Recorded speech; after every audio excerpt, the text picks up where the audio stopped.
Alcobar ang nagsampa ng kaso ng labor malpractice laban sa kanilang employer. At dahil kulang sa pambili, napilitan silang mamulot na lamang ng makakain sa basurahan. Pero ang good news po, ayon sa Polo Aero, naareglo na ang kaso at makakauwi na sila sa Pilipinas. Yan po ang balitang detalye ni Florante Catal.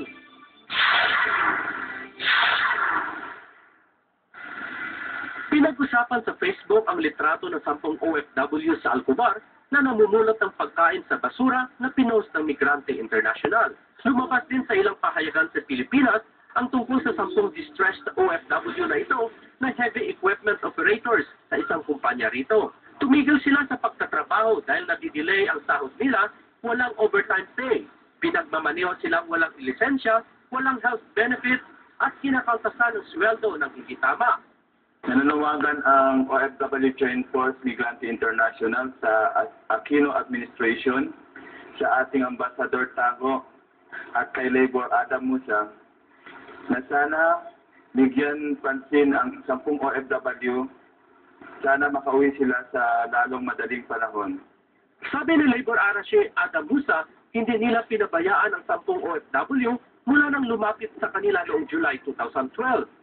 In fact, tinulungan natin sila sa pag-file ng kaso sa Saudi Legal Office.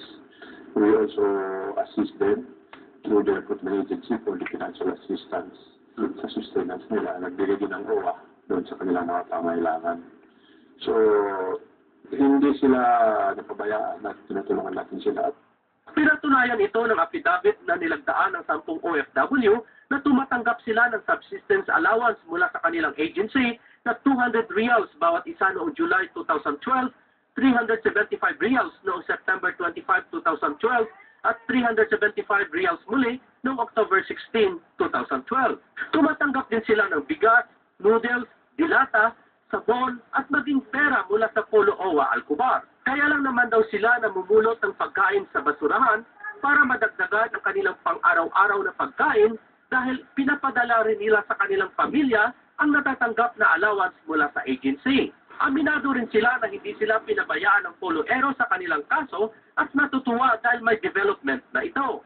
Ako po ay natutuwa at nagpapasalamat sa Polo OWA, lalo na kay Well-Off Officer Floro Fernando sa tulong nila sa amin. At ito ay may makakauwi na sa amin sa 5 sa first batch at 5 ulit sa second batch. Hopefully, in a couple of days, meron sa kanila ang ma-repatriate natin at sana makauwi na sila sa madaling panahon.